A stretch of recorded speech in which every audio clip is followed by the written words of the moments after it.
All right, sweet. Let's get into it. So, reason number 2 why the World Series of Poker is so awesome is because all the best poker players in the world are at the World Series of Poker.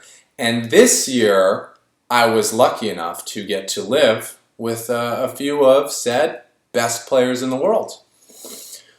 I was also lucky to have some all-stars on my team, as part of Team Gripsed as well. And because they were part of the team, I followed them very, very closely, and I did what I could to try to support them along the way. In retrospect, I wish I could have given even more support, but there were some times where I didn't know what was needed, so I wasn't able to be there to offer it. But yeah, we are a team, and it's important to support the team, so I was super thankful to have these guys involved with the team to just give me that little bit of extra reason to sweat them and support them. So let's talk about some of the results that were had by the professionals this summer. You have, of course, the boss, Greg Merson, had 2 final tables. He got 4th in the 5K 8 max and 5th in the 10K pot limit hold'em. He also had a bunch of deep runs, getting like 35th in the first ever Hyper Turbo.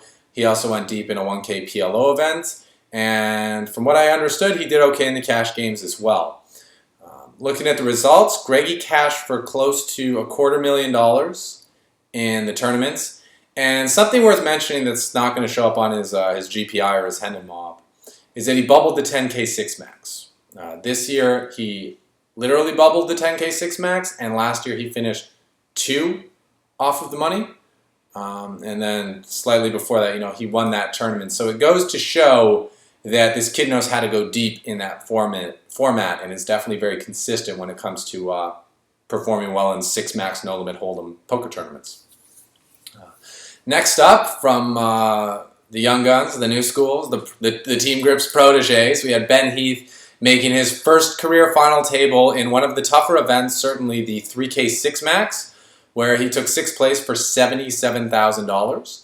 It was our 3rd trip to the Thunderdome this year to watch the team in action. That was very cool. It was a serious game changer when the support staff was in the picture, and of that support staff, the number 1 supporter was definitely Charlie Carrel for Ben Heath. Those guys, you couldn't separate them no matter what you did. They were tied at the hip. They were always talking strategy, always talking theory, or, just talking life and talking general, off the table stuff. But they were always together, giving each other feedback, acting as each other's mirrors, helping to keep each other growing and moving in the right direction. So I may be mistaken, and Ben will correct me in the comments if I'm wrong, but I'm pretty sure all 3 of his cashes at this year's World Series happened after Charlie arrived. I also want to give, big daps to them for their cash game dedication. Those guys were also in there grinding nonstop, pretty much until the big scores happen, where they're like, okay, now we can chill and we can enjoy Vegas now. They were really in there playing every day, staying sharp, staying in rhythm, staying practiced. It was very, very impressive to watch. Wish I had that kind of energy, but hey, we can't all be 21 and 23. And then the most impressive thing that I witnessed this summer related to Grips was definitely Matt Jarvis's run in the main event. Matt got 51st place in this year's main event out of over 6,000 runners. And for those of you who don't know Matt Jarvis, he final tabled the main event back in 2010, taking 8th place for a cool $1 million. And this year he was poised to do it again. He had a $5 million chip stack going into day 6. I think he was, 7th out of the remaining 60 or 70 players or so. And some unfortunate things happened that had him going out, but he proved that he knows what he's doing, and he proved that he knows how to go deep. And actually, before this World Series of Poker happened, in my attempts to get prepared for the event, I hit up Matt and I was like, hey dude, would you be able to make a series on how to prepare for the main event and how to execute during the main event? He was like, yeah, sure, man, that sounds awesome. So he made me a little series that ended up being about 40 minutes or so, which, we were expecting longer and we wanted some more in-depth stuff. So we decided that we would polish it back up before we share it with you guys. But he said that the process of going through saying what's required to prepare for and play out the main event, to know what it takes to get to that final table, helped him to get his mind in the right place so that he knew what to focus on and how to execute so that he could make that happen. And clearly he came extremely close.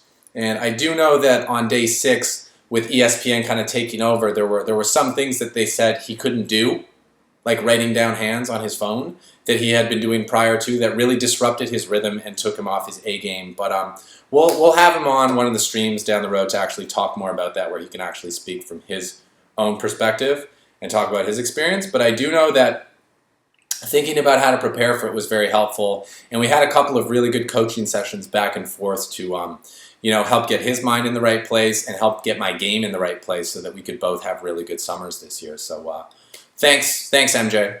You definitely helped me out this time around.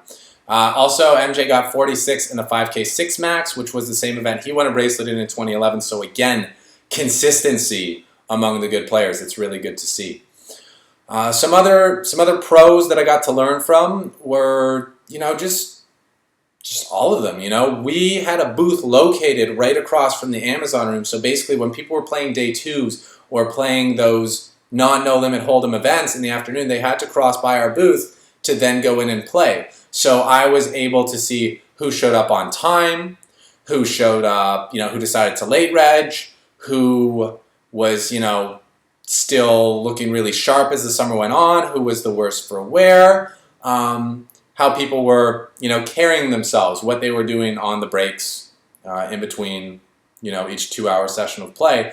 And that was really eye-opening to see how different people approached it, and to see that, a lot of the pros were doing the same things that I would have thought were maybe not the right things to do, like registering late as opposed to registering on time. But as the summer went on, I started to understand. As the more I saw people doing that, I was like, well, if all these guys are doing it and these guys are the best, there must be something to it. And there's actually a lot to it, so much that it will require its own video, so I'm not going to talk about that too much here. But I will say 2 guys who managed themselves very well, and it showed in the results on the felt, were Brian Hastings, in terms of his support staff around him. His crew was a very strong one, and Daniel Negreanu took amazing care of himself this World Series. We were fortunate that our booth was located right beside the exit he would take to go to his RV on breaks, where he would go, get his naps in, eat his good food, get a little movement, a little exercise, and then come back feeling sharp and feeling fresh. So we actually got to chit-chat with him a couple of times on his way in and out about what he was up to. And as I understood what he was doing, I was like, wow, no wonder this guy's killing it so hard. He's doing all the right things. In fact, he said, we had these amazing drinks, and he said, I'd love to try one, but I can't take one because I have my vegan chef in my RV, and I just eat what they make me, and that's as much as I need, and I don't need any extra. So yeah, that was pretty cool. And the same thing happened with Justin Bonema, where I offered him a drink, and he said he definitely wants to try one, but he'd already, put in his system what he needed, and he didn't want anything that might throw it off. So these guys who are doing really well are really conscious about everything they're doing, both off the table, like maybe even more so off the table than when they're on the table. They put a lot of thought into their decisions. And also just being located next to the Amazon room, I got to see a lot of final tables. I was right beside where the final table went down, and then I could go farther into the Thunderdome. So I got to be there to witness a lot of peak moments. And one of those was watching Jeff Madsen win, I don't know if it's his 3rd or his 4th bracelet, but it was, first bracelet in a little while, and to just see his face when he won, and the satisfaction and what went into it, because I watched a lot of that final table. It was just really inspiring, and it brought some tears to my eyes to see, like, wow, this guy has worked so hard, and this is what he gets for it. It's so nice to see people getting, what they deserve, what they work hard for, that little bit of satisfaction that sometimes we forget is waiting for us if we continue on the path. So those were the main things that happened, and I want to talk about, of course, why they were awesome.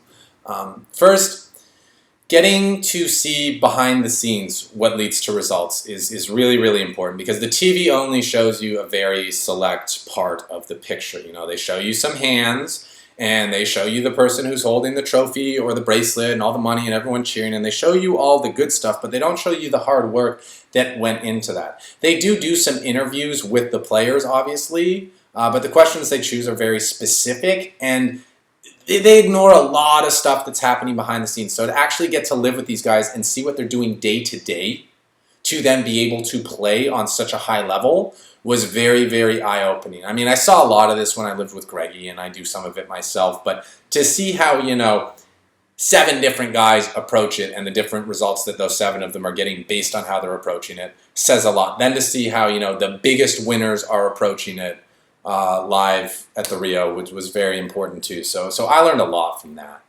And I also saw that these players who really put a lot of thought into everything, I saw that they were able to deal with adversity. Ben started out with a really rough run, and he came out, no problem.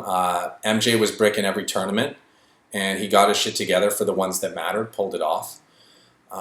So yeah, I saw that these guys were able to deal with adversity, and I also got to see a lot of people who weren't able to deal with adversity and what happens. People who, when the going got tough, they just gave up. Or, they started going down self-destructive paths, which, would give them some energy to get back in the game, but ultimately kept pulling them off the path and away from where they wanted to go, and then it made it very hard to recover from. Once you're at a certain point down, the dark path, you're not coming back in the light until you get a full proper reset. So don't expect the rest of your series to turn around. You can just forget about it. And these guys that I was really paying attention to did not fall down those paths because they have discipline and they have strong self-worth, where when, the tournaments weren't giving them the feedback that they were good players, they knew deep down that they were good players, so they were able to just persevere and keep doing what they knew would ultimately get them what they wanted.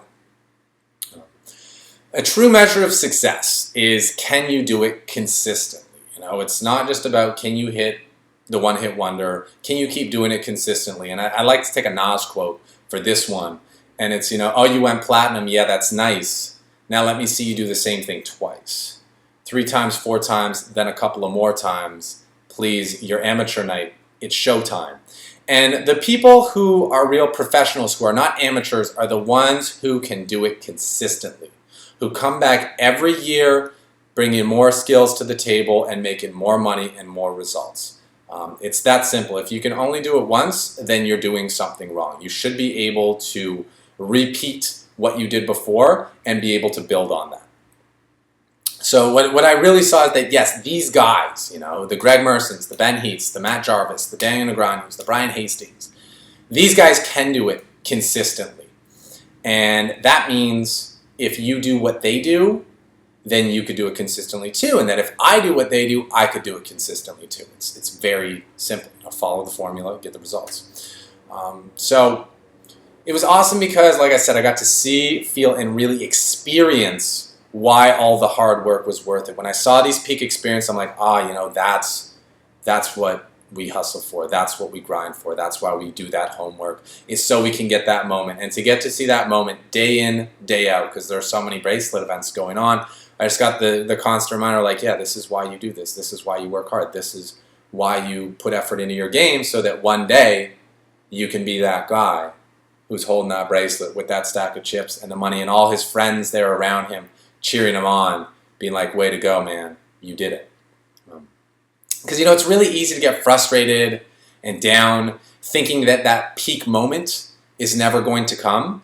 But if you keep pushing and keep working and don't worry about when it's going to come and just know that it will come, it will come. So, I got to see a lot of that firsthand this summer, and that was very nice. So I'm very thankful for that.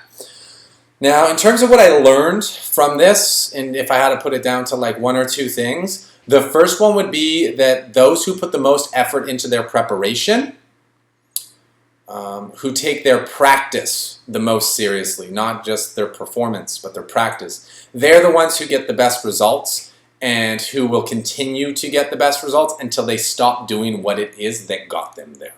Sometimes when we get very successful, we forget what we did to get there. We just, enjoy the fruits of our labor and stop doing the things that got us there in the first place and stop getting the results. And we wonder why. It's repeat the process. The second thing I learned is that, everyone needs a Charlie Carrel. And what I mean by that is everyone needs a best friend. Everyone needs a support system to keep them on track, motivated, supported. You know, it's so easy to fall off, especially in a city like Las Vegas when the going gets tough. It's a city where they have everything you need to numb your sensations and allow you to forget about all the problems or challenges that you're facing. With all those options, temptations, and other people wanting to bring you in to those things because they're dealing with their own shit too and they want to forget about it too. And misery loves company, right? You got to ask yourself when you go to an event, wherever it is, are you here to be a pro or are you here to party and just have a good time?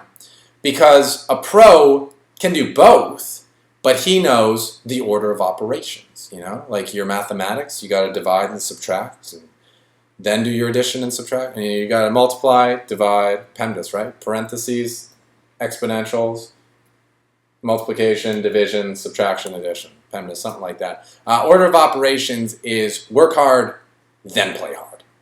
Don't play hard first because then you won't have the energy to work. Obvious. So, how others can do the same thing? Let's see what we got.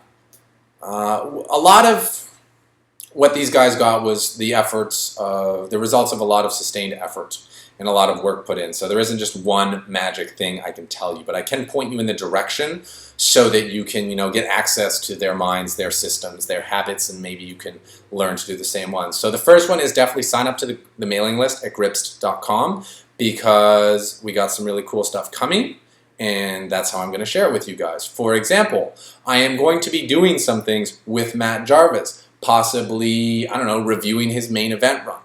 Maybe we'll talk about my main event run. I don't know.